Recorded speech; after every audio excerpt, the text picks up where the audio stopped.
Every time you use Wi-Fi, GPS, or even just open your eyeballs, you're tangling with one of the most badass particles in the universe, the photon.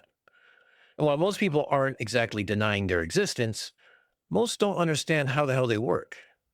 No wires, no sound, no visible beam. It feels like magic. And since nobody ever taught them how photons party in a vacuum, they filled the gap with whatever makes sense to them. It's time to obliterate those misconceptions and reveal what's really going down in the electromagnetic underground. Because if you don't understand how photons work, you'll likely fall for every jackass online who thinks NASA can't talk to a robot in space because there's no air for the radio waves.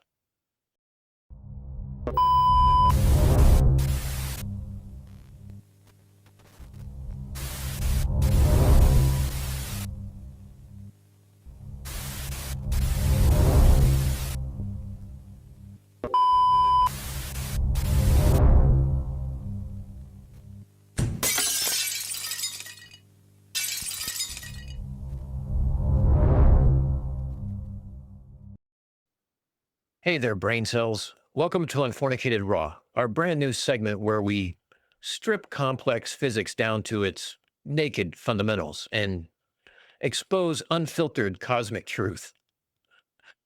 Today, we're taking on the half truths and gas left by high school physics, like what photons actually are, the quantum mindfuck of wave particle duality, why radio waves are just undercover photons, how gravity bends light without actually touching it, and why electromagnetic waves don't need a medium to party.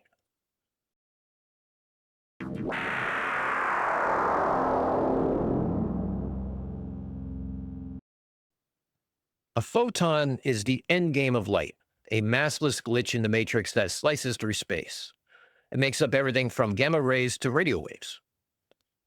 Photons are born anytime a charged particle accelerates or drops to a lower energy level, whether in an atom or transmitter coil. The common misconception is that a photon rides on a wave. In reality, it is the wave. It's a self-sustaining ripple, an oscillation of electromagnetic fields with no thing underneath. This unique nature allows it to carry energy and momentum despite having no mass, traveling at full throttle, or roughly 300 million meters per second. And here's the kicker. A photon's energy is directly tied to its frequency. That's because photons are quantized. You can't have half a photon. They're delivered in whole number packets of energy based on their frequency. Higher frequency equals more energy. This relationship is best described by the equation E equals h times F, or specifically, energy in joules equals Planck's constant multiplied by frequency in hertz, which is why gamma rays can kill you and radio waves just play your favorite song. Let me introduce you to the electromagnetic spectrum, nature's mixtape. Gamma rays are like an EDM rave at 1,000 beats per minute with strobe seizures included. Radio waves, on the other hand, chill lounge in the back, sipping whiskey and vibrating slow. And between these two extremes lies visible light, the main stage that your eyes can actually see. Same photon, different energy levels. But buckle up. Now comes the part where physics gets absolutely unhinged.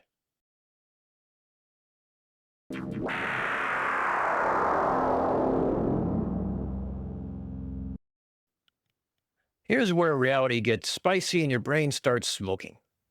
Wave-particle duality.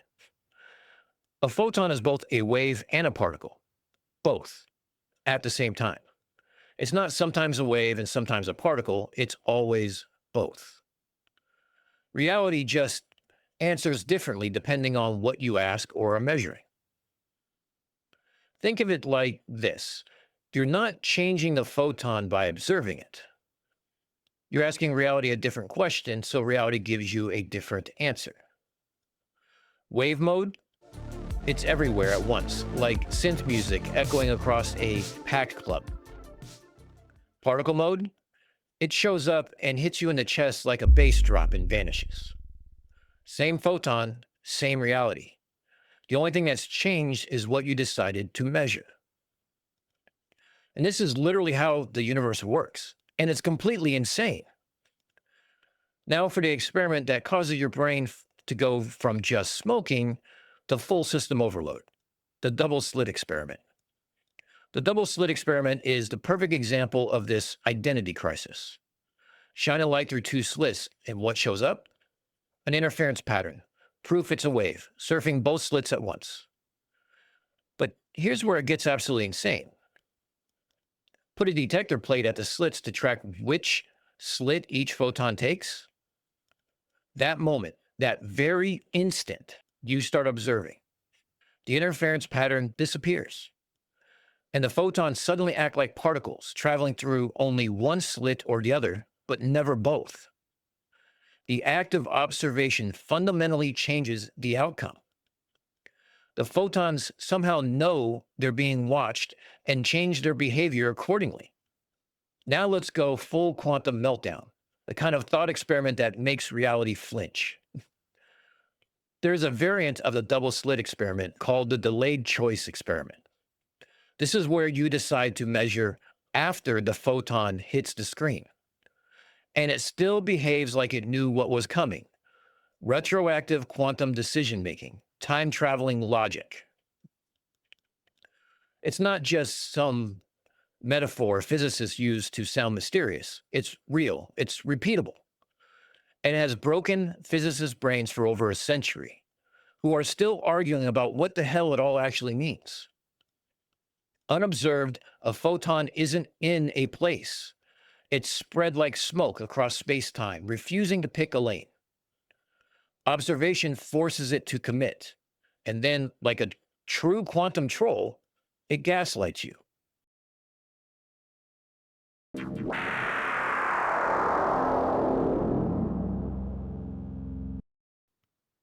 This is where most people's understanding of electromagnetic physics goes a little off the rails. Radio waves are photons. That Wi-Fi signal, those are photons with way less energy than visible light, but they're still photons hitting your device. A radio photon is like a gentle tap on the shoulder, while a gamma ray photon is like getting hit by a freight train made of pure energy. So when you fire up your Bluetooth or blast a podcast from your phone, you're beaming and catching photons like a damn Jedi, minus the robes and daddy issues. But how the hell does that actually work? See, the transmitting antenna accelerates electrons. Those electrons disturb the electromagnetic field. That disturbance becomes a photon swarm that tears through space faster than conspiracy theories in the comment section with zero moderation.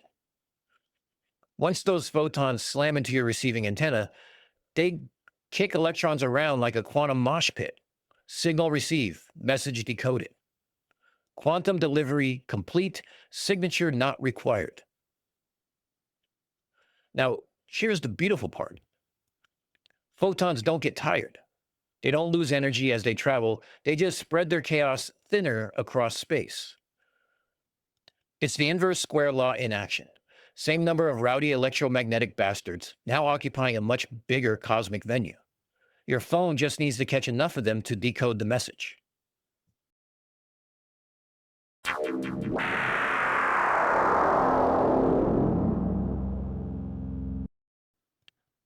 Now, here's the part where Einstein walks in and flips the table, well, on everything.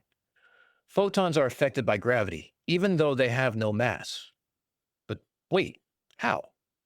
Mass attracts mass, right? That was the old rule book. Newton's law was based on slower speeds and lower mass, as one would expect from the year 1687. Then Einstein walked in with relativity and threw Newton's rulebook into a black hole and replaced it with space-time origami. See, gravity doesn't just pull on mass. According to general relativity, massive objects bend space-time itself. Imagine a bowling ball placed on a stretched rubber sheet, creating a curved depression. And just like that stretched rubber sheet, space-time doesn't stay flat when something massive sits on it, whether it's a star, a planet, or even a black hole.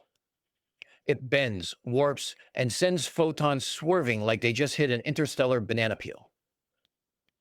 That's why we get gravitational lensing. light warping around stars and black holes. We literally use this same effect as a cosmic magnifying glass to see galaxies billions of light years away. In fact, we confirmed this in 1919 by watching starlight bend during a solar eclipse, and Einstein's theory passed with flying, curving colors. And we're still exploiting this space-time hack today, from photographing black holes to using galaxy clusters as cosmic magnifying glasses to peer deeper into space than should be physically possible. Einstein's math literally turned the universe into our own telescope. So, to sum it up, gravity doesn't grab photons. It just warps the road beneath their feet.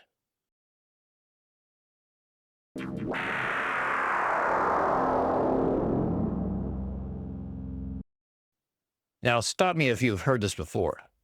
Waves need a medium, so light and radio waves can't travel through space.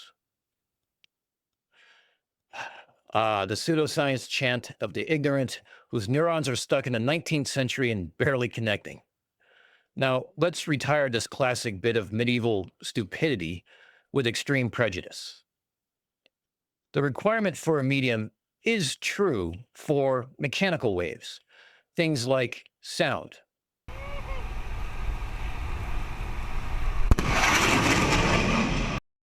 Water, and seismic rumbles.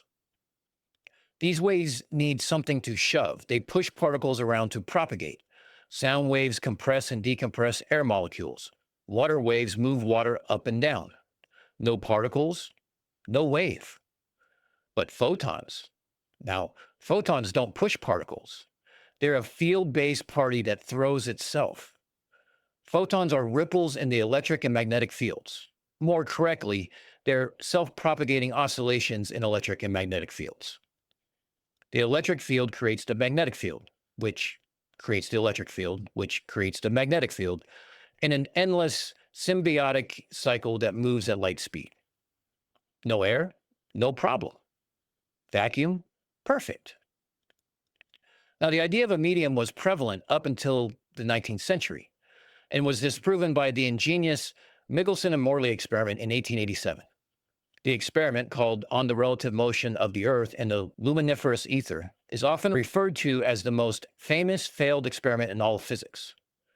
They tried to detect the ether, a magical, invisible substance people thought light needed to travel through, like sound needs air. Their experiment was not only innovative, but incredibly precise, and it found absolutely nothing. Zero. Nada. The ether was a myth. Physics moved on and embraced the reality that light doesn't need a medium. And some science deniers didn't. This is why spacecraft communicate across billions of miles, why sunlight hits Earth through space, and how everyday people can talk to the ISS. Let me hit this from another angle that might make it click. Mechanical waves are like dominoes. Knock one over, and the rest fall. No dominoes, no wave. EM waves are like two force fields chasing each other through space. One creates the next in an endless leapfrog at light speed. Now, do you want real-world examples of EM photons at work?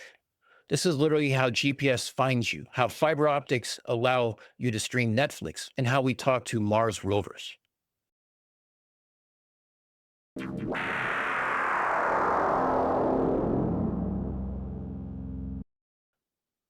So there you have it. You've been a quantum wizard your entire life without realizing it.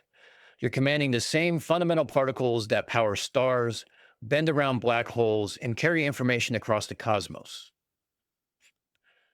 And here's the ultimate mind bender, as if you hadn't had too many already. You're surrounded by trillions of particles that make vision possible, but are themselves forever invisible. These messengers carry every image to your eyes while remaining completely unseen. The universe's greatest paradox, hiding in plain sight, so to speak. Still think photons are just a science thing? Your TV remote, photon gun. Fiber optic internet, laser highway. From the cosmic microwave background still echoing from the Big Bang to the infrared photons heating your morning coffee, You're swimming in an ocean of electromagnetic radiation that makes your entire modern existence possible. And now you know how to see it. Photons power your vision, your tech, and your understanding of the universe. They've been doing it since the dawn of time. And now you've outrun the speed of dark. This is Unfornicated Raw, where photons have been doing the impossible long before we showed up to misinterpret them. Like, subscribe, and walk away knowing you just leveled up your brain with photon fueled firepower, and the universe finally makes a little more sense.